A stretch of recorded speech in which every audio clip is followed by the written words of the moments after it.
Hola, ¿cómo les va?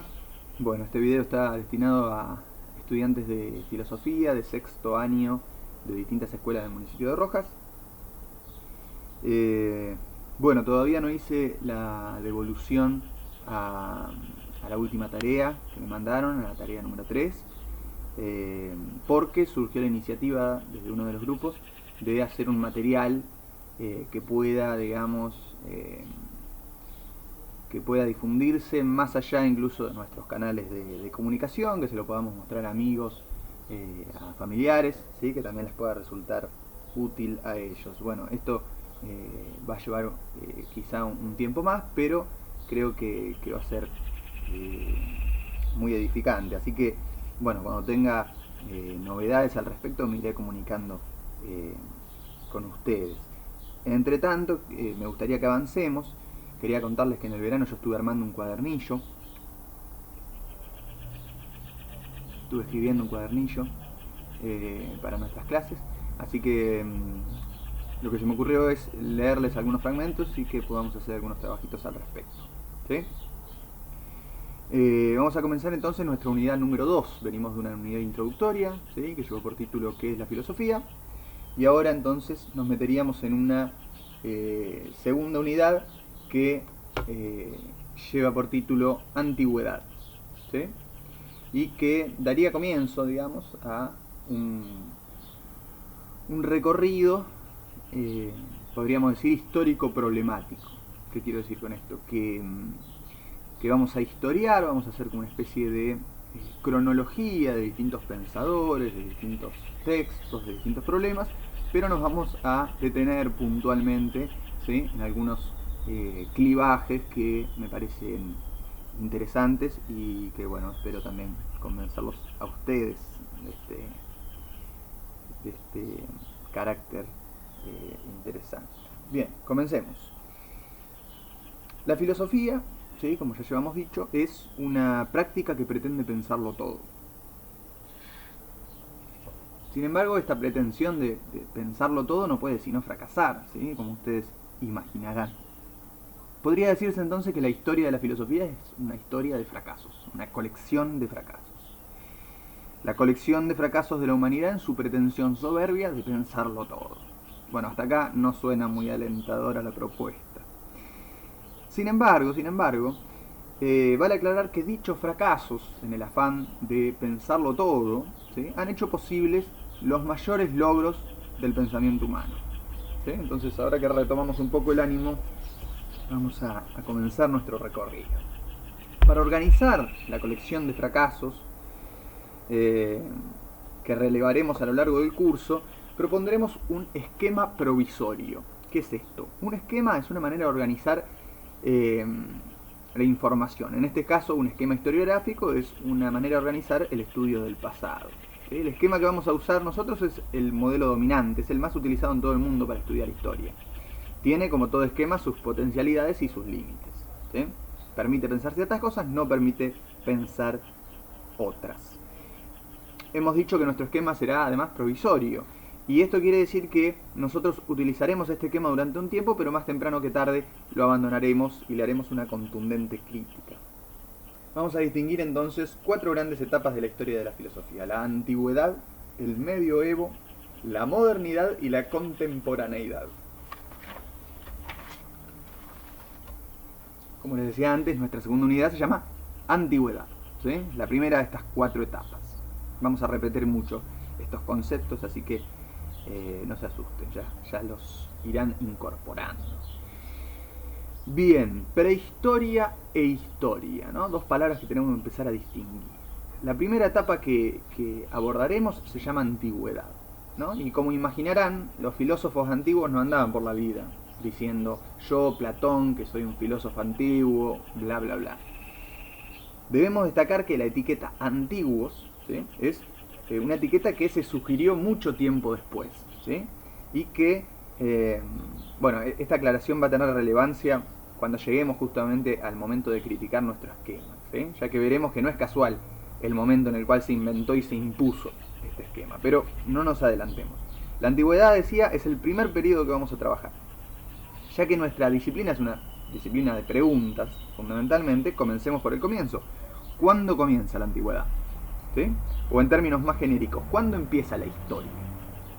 Bien, se suele distinguir a la historia de su antecedente, la prehistoria, a partir del registro escriturario. ¿Sí? Es decir, que podríamos comenzar diciendo que la historia se encarga de estudiar la vida del ser humano desde que este ser humano ha producido textos. ¿Sí?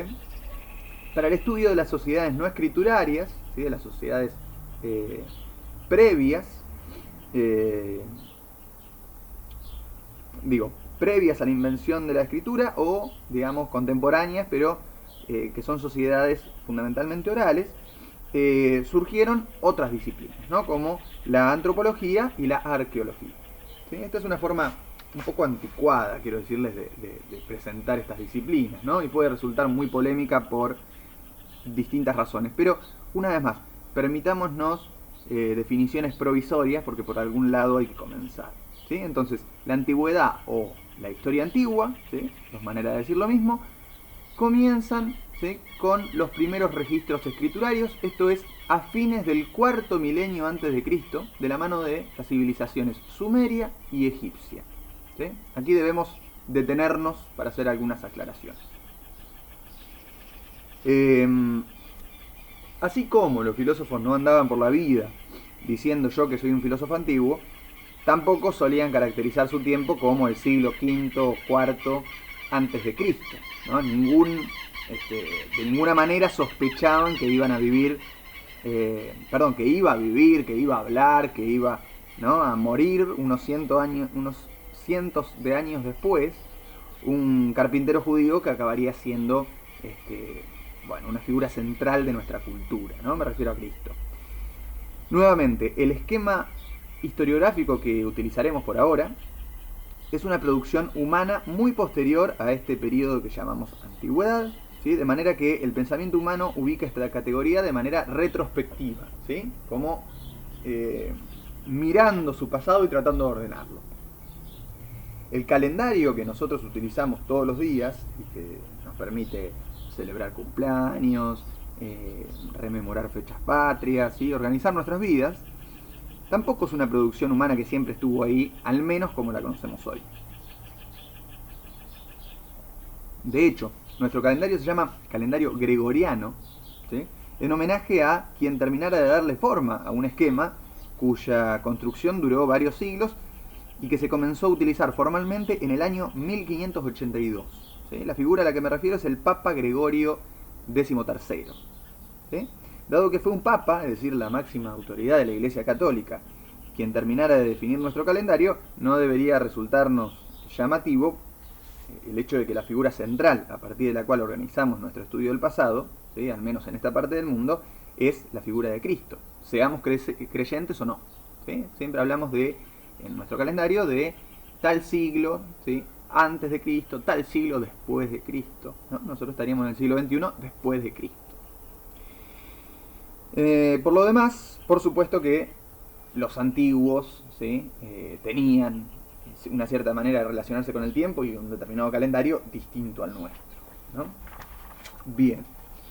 El hecho entonces de que comencemos a contar los años y los siglos a partir de la vida de una figura que consideramos relevante, nos lleva al inconveniente de que para relatar los sucesos previos, ¿sí?, a la vida de Jesús, ¿sí?, o de Jesucristo, debemos utilizar números negativos. ¿Sí? Seguramente ustedes en matemáticas estuvieron trabajando con números negativos. Bueno,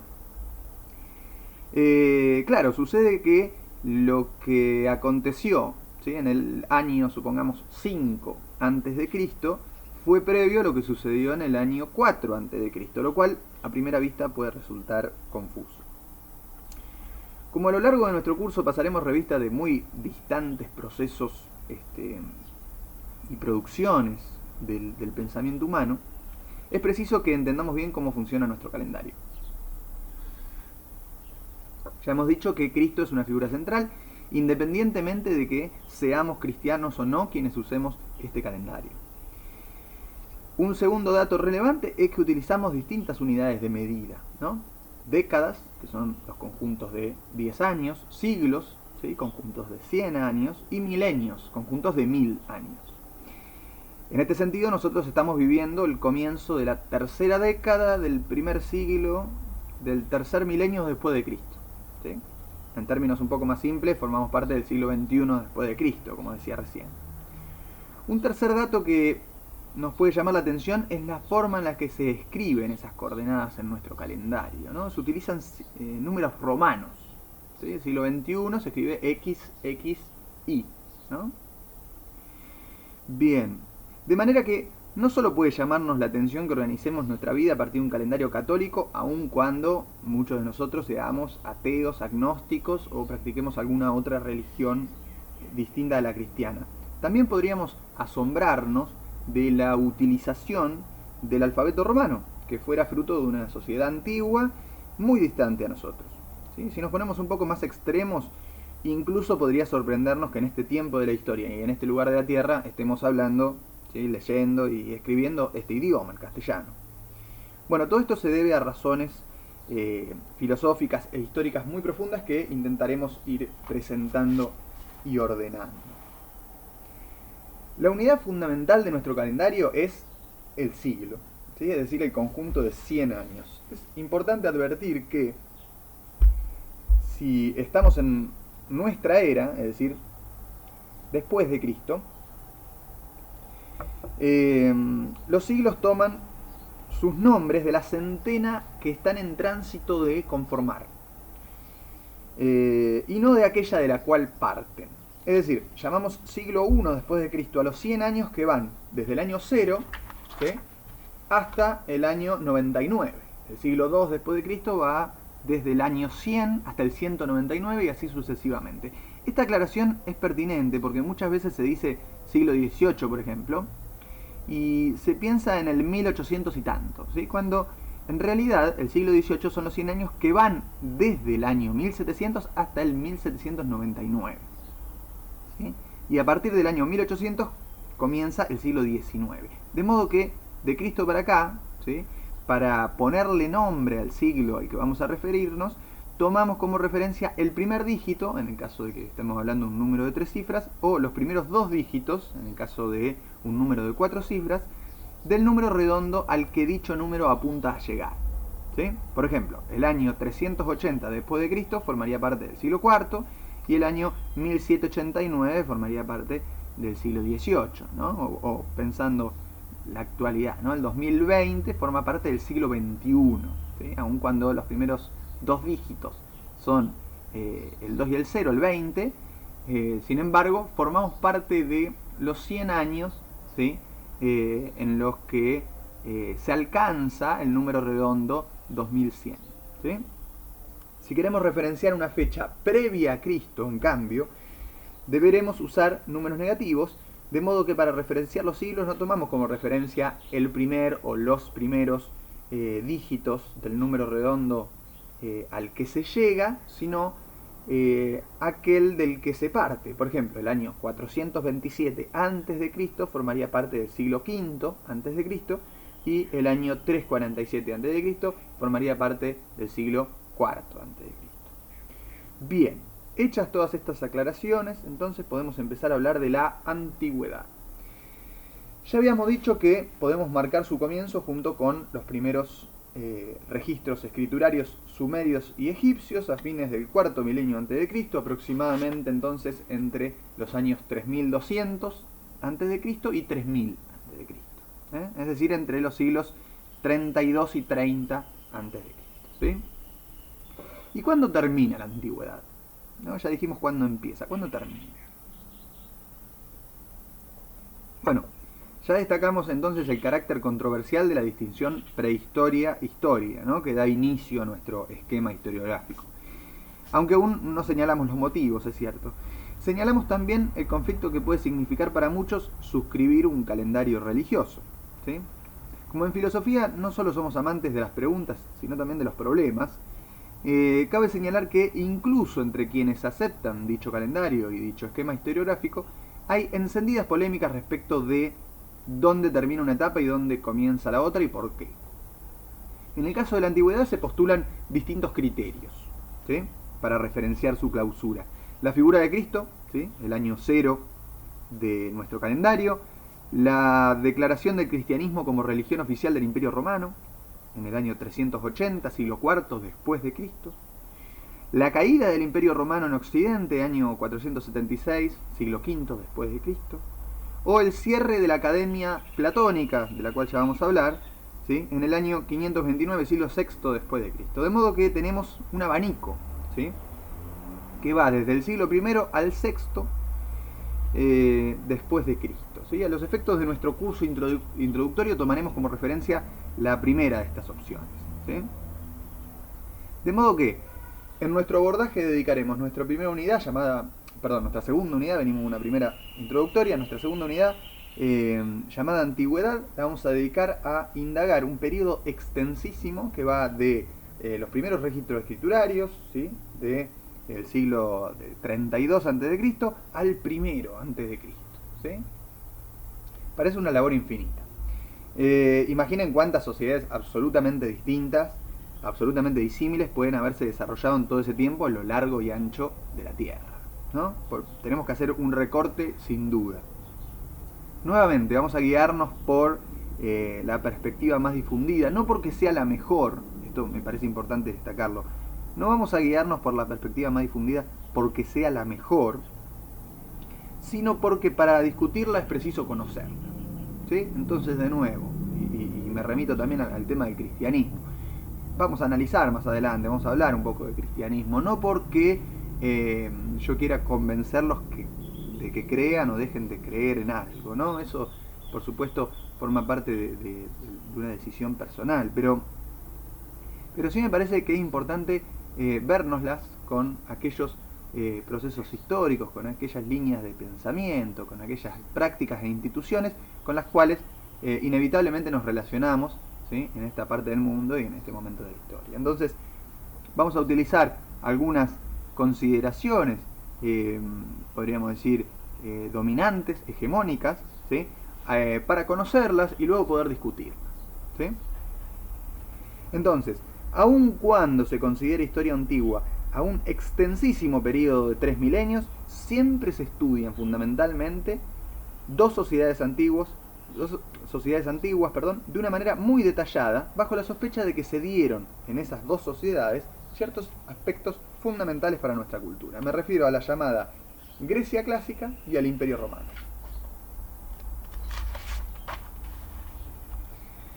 Atenas. Comencemos con nuestro recorrido por la Atenas clásica.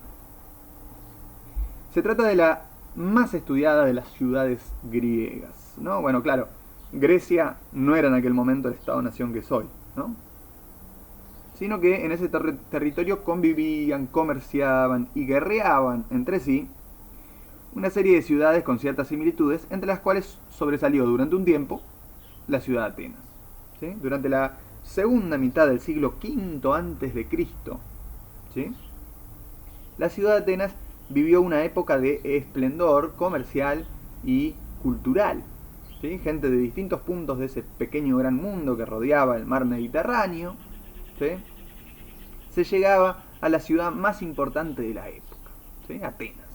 El principal testimonio del auge ateniense fue el desarrollo de una forma de organización social, de una forma de organización política absolutamente novedosa para la época, la democracia. Esta palabra, como todas las demás, tiene una historia, ¿no? Y en Atenas nace esa historia.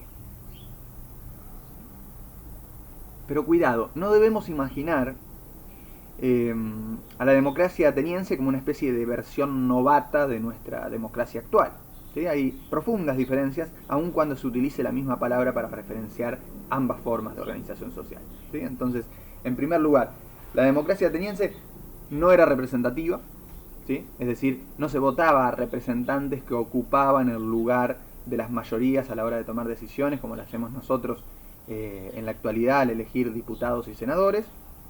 La democracia ateniense era una democracia directa, todos asistían a la plaza pública y votaban las leyes que tenían que ver con la vida de todos, ¿sí? Había sí algunos puestos de funcionarios, sobre todo militares, elegidos por las asambleas, ¿sí?, los estrategas o los generales. En segundo lugar, habría que aclarar que cuando digo todos, estoy queriendo decir todos los ciudadanos, con lo cual estoy hablando de un número bastante reducido de la población, ¿sí? Para empezar, no había mujeres ciudadanas, de modo que aproximadamente la mitad de la población no accedía a la posibilidad de votar las formas de organizar la sociedad. Tampoco los menores de edad eran considerados ciudadanos, y mucho menos los esclavizados y los extranjeros, ¿no? Entonces la democracia ateniense no solo era patriarcal, sino que también era esclavista, ¿sí? A la luz de nuestras democracias actuales, esto resulta absolutamente polémico, ¿no? Contradictorio quizás. ¿Por qué será que usamos entonces la misma palabra para referenciar dos formas de organización tan distintas? Bueno, veremos si más adelante retomamos este tema, ¿no? Pero me interesaba destacar que la sociedad que se suele presentar como la cuna de la civilización no era el paraíso que muchas veces, ¿no? El paraíso terrenal que muchas veces se representa, al menos no lo era para todas aquellas voces a las que se les sigue negando la voz, ¿no? A las que se les sigue negando importancia, ¿no? La voz de las mujeres de la época, de los niños, de los esclavizados y de los extranjeros, ¿sí? Pero no impugnemos tan pronto nuestro recorrido, dejemos andar unos pasos, ¿sí? al relato oficial, al menos para ver a dónde nos lleva, ¿no? La Atenas clásica, caracterizada por su democracia directa y su auge comercial y cultural, más pronto que tarde entraría en crisis. Se suele hablar del esplendor ateniense como el siglo de Pericles, ¿sí? Que fue justamente un famoso estratega ateniense. Pero habría que destacar que el siglo de Pericles no fue estrictamente un siglo, sino más bien unas 4 o 5 décadas de prosperidad hacia mediados del siglo V a.C. ¿Sí? Luego sobrevino una época de crisis, los nobles ideales antiguos ya no eran vigentes, por todos lados triunfaban el oportunismo, el amoralismo, la corrupción y el escepticismo. Las asambleas dejaron progresivamente de ser un órgano de toma de decisión colectiva para ser un ámbito de disputa de intereses particulares, ¿sí? Que se hacían pasar por intereses altruistas, ¿no? Yo quería ganar una discusión en la asamblea, ¿sí? Con una postura que me beneficiaba a mí individualmente, entonces trataba de presentar el argumento de manera que los demás creyeran que lo que estaba proponiendo era algo que nos beneficiaba a todos los conciudadanos en conjunto, cuando en realidad había un interés, podríamos decir, privado, individualista, camuflado bajo ese discurso, ¿no? Entonces, es a fines del siglo V y a comienzos del siglo IV antes de Cristo, ¿sí? Y es en este contexto de crisis de la democracia ateniense cuando va a surgir la filosofía, ¿sí? Entonces es importante destacarlo, la filosofía no surge en simultáneo con la democracia griega, ¿sí? Como muchas veces se relata, sino que la filosofía surge como reflexión respecto de la crisis de la democracia ateniense, ¿sí? Bueno, vamos a dejar acá porque estamos en 23 minutos y si no, mis queridos alumnos de la escuela técnica me retan que hago videos muy largos. Quedamos en contacto, En estos días les subo el siguiente video. Les mando un abrazo grande.